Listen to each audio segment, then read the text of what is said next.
I'm ready to proceed, Mr. Presiding Officer. I'd like to start this discussion with a question that hopefully will allow our kababayans who are watching, listening, to understand this situation. Of course, I pose it also to the parties. If the government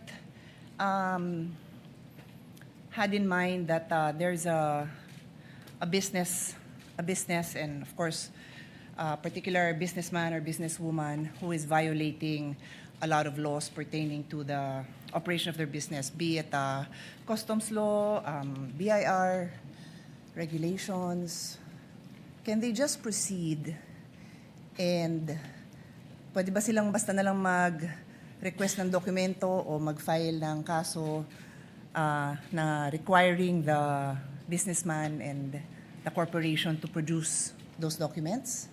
Pwede ba? So yun ang pag-isipan natin, no? Kasi yun ang tanong eh. Similarly, ginagawan ko lang ng ibang analogy para maintindihan ng mga kababayan natin. So this is the essence, dear colleagues, parties, of the principle of due process. This is ingrained in our Constitution. Totoo po na may karapatan ang gobyerno at obligasyon ng gobyernong patakbuhin ng maayos ang gobyerno, but it is always with due respect to the rights of every individual Filipino. That is the right to life, liberty, and property. So bago mo sagasaan yung right to life, liberty, and property, siguraduhin mo lang na may basehan ka. Yun lang naman ang sabi. So of course, ako, gusto ko talaga na maayos ang patakbo ng gobyerno para if somebody's life is also in danger, then government has to step up and prevent somebody's liberty. Kasi nga, sinasagasaan niya yung life and liberty ng ibang tao. So it's a balance, no? I think we can all agree it's a balance. So I want to go straight into a landmark case and I will ask both parties for their legal opinions on it kasi it is a legal proceeding. Pero gawin nyo lang simple para hindi masyado complicated para sa mga nakikinig sa atin. So in the landmark case of Stonehill versus Diokno, 1967 pa po to, karamihan ng mga lawyers hindi pa pinapanganak. The importance of due process was highlighted and the Supreme Court discussed 2 points. General warrants are void. Sabi ng Supreme Court, a warrant must be issued on probable cause for one specific offense and must particularly describe the thing being seized. So kailangan particular ang description dun sa warrant. Warrants that leave it to the discretion of the officers serving them to decide what to seize or general warrants are outlawed by the Constitution because they place the sanctity of the home and privacy at the mercy of prosecutors. So sinabi dito na kailangan specific. Take note warrant ito ha. Supina naman ang pinag-uusapan natin. Alam ko po yun. Pero I'm pointing it out kasi ang magiging tanong ko later on is kung relevant ito sa kaso. Okay? The other principle that was established in Stonehill versus Diokno was the exclusionary rule. Evidence obtained through an unconstitutional search is inadmissible for any purpose in any proceeding. Ito po yung tinatawag na the fruit of the poison tree.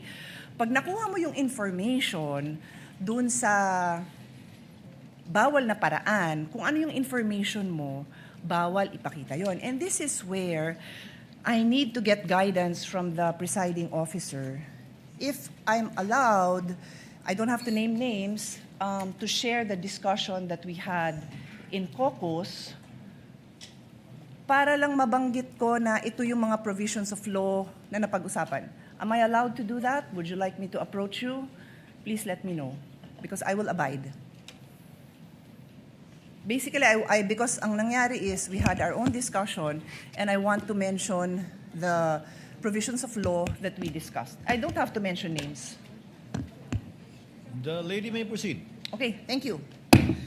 So, tungkol dito sa exclusionary rule, ulitin ko, fruits of the poison tree, dun nga sa aming very open discussion, and I thank many of our colleagues who were I think we engaged in a fruitful discussion for some, not for all.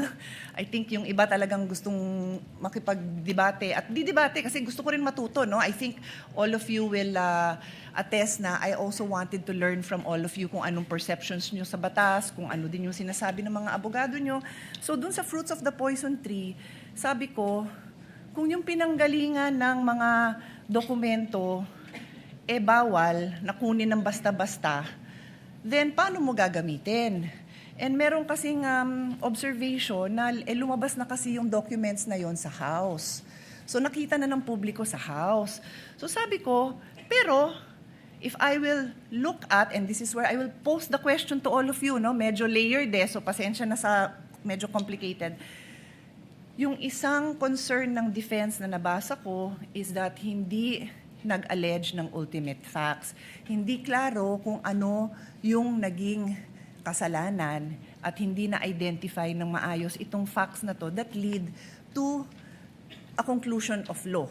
So, wala daw yun. Later on, I will ask both parties again to also clarify that. But the point is, kung walang basihan yung paglabas ng ebidensya na yon, it is the fruit of the poison tree, then you cannot use it. So yun yung importante dito kasi I'm sure nakita nyo no sa korte kahit sabihin nyo pong sa mga legal drama na na-throw out, the case is thrown out because na-violate ang due process. So that's the discussion I want to have. I want to hear both ha.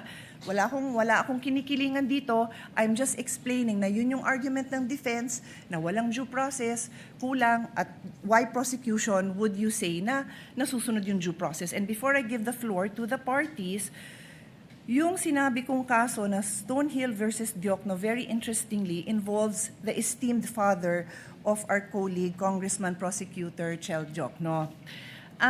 In the case of Stonehill versus Diokno, the father of Congressman Diokno was the Secretary of Justice. And in this case, the government, through the Secretary and other prosecutors, suspected that Harry Stonehill and his associates and several corporations that they controlled were violating central bank laws, tariff and customs laws, Internal Revenue Code, and the Revised Penal Code. So nag-request sila ng issuance of search warrant. At ang gusto nilang tingnan is books of accounts, financial records, vouchers, receipts, ledgers, etc., and other documents showing all the business transactions. Stonehill and the other petitioners filed a petition for general warrants because they did not particularly describe the things to be seized. So, general pa pala yun. Books of accounts, financial records, receipts. General pa pala yun. And the Supreme Court ruled that indeed, general warrants are void. Warrants must be based on probable cause. Nasabi ko na yun, ano? And then the case also adopted the exclusionary rule, holding that evidence seized under an unconstitutional warrant is inadmissible. So, I now pose my questions. Applicable po ba ang kaso na ito, Stonehill versus Diokno, as far as the prosecution is concerned, and then also for the defense, applicable?